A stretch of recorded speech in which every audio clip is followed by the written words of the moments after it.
పంజాబ్ రాష్ట్ర ప్రభుత్వాన్ని వెంటనే బర్తరఫ్ చేయాలని ఆ రాష్ట్ర గవర్నర్ను ఎస్కేఎం జిల్లా నాయకులు డిమాండ్ చేశారు. ముఖ్యమంత్రి భగవంత్ సింగ్ మాన్ ప్రభుత్వం పంజాబ్ ఢిల్లీ సరిహద్దులో రైతు సంఘాల నాయకులపై లాఠీచార్జ్ చేసి వారిని అరెస్టు చేయడానికి ఖండిస్తూ ఈరోజు దేశవ్యాప్తంగా నిరసన కార్యక్రమం చేయాలని సంయుక్త కిసాన్ మోర్చా ఎస్కేఎం జాతీయ కమిటీ ఇచ్చిన పిలుపు మేరకు ఈ రోజు వరంగల్ హెడ్ పోస్ట్ ఆఫీస్ సెంటర్లో రైతు సంఘాల నాయకులు నల్ల జెండాతో ధర్నా చేశారు. గత 13 నెలలుగా మోడీ ప్రభుత్వం ఇచ్చిన హామీలను అమలు చేయాలని డిమాండ్ చేస్తూ రైతులు ఆరుగాలం కష్టపడి పండించే పంటలకు కనీస మద్దతు ధర హక్కు చట్టం వేయాలని, రైతులకు రుణమాఫీ తప్పనిసరిగా చేయాలని, నూతన వ్యవసాయ జాతీయ ముసాయిదా బిల్లును ఉపసంహరించుకోవాలని, ఎఫ్సిఐ, సిసిఐ, నాఫెడ్ సంస్థల ఎత్తివేసే ప్రయత్నాలను ఆపివేయాలని వారు డిమాండ్ చేశారు. కార్యక్రమంలో ఎస్కేఎం నాయకులు రాచర్ల బాలరాజు, సోమిడి శ్రీనివాస్, ఎండి ఇస్మాయిల్, ఇంద్రసేన, సుధమల్ల, భాస్కర్, అయిత, నగేష్, హంసల్ రెడ్డి, మైదపాని, బి నరసింహారావు తదితరులు పాల్గొన్నారు.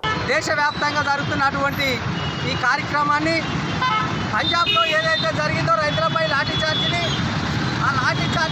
వ్యతిరేకిస్తూ ఏదైతే రైతులకు కావాల్సినటువంటి కష్టపడి పంట పండించినటువంటి వాటికి మద్దతు ధర చట్టబద్ధత కల్పించాలని కానీ, అదేవిధంగా కేంద్ర ప్రభుత్వం 3 నల్ల చట్టాలను ఉపసంహరించాలనే విధంగా ఈ యొక్క కార్యక్రమాన్ని జరుగుతున్న క్రమంలో, శాంతియుతంగా జరుగుతున్నటువంటి క్రమంలో పంజాబ్ ప్రభుత్వం రైతులపై లాఠీ ఛార్జీని చేయడం అనేది జరిగింది.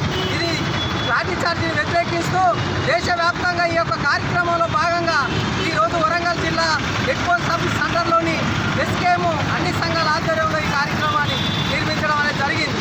ఇప్పటికైనా కేంద్ర ప్రభుత్వం ఆ యొక్క 3 నల్ల చట్టాలను వెంటనే రద్దు చేయకపోతే ఈ యొక్క కార్యక్రమాలను మరింత ఉధృతం చేస్తూ దేశవ్యాప్తంగా కూడా సమ్మించే విధంగా రైతుల యొక్క కదలిక, ఈ రకంగా రైతుల యొక్క పోరాటాన్ని చౌచులవలసిన పరిస్థితి ఈ యొక్క కేంద్ర ప్రభుత్వం ఏర్పడుతుందని ఈ సందర్భంగా కేంద్ర ప్రభుత్వాన్ని హెచ్చరిస్తున్నాం. నా పేరు సోమిడి శ్రీనివాస్, తెలంగాణ రైతు సంఘం రాష్ట్ర కన్వీనర్, ఎస్కేఎం జిల్లా కన్వీనర్.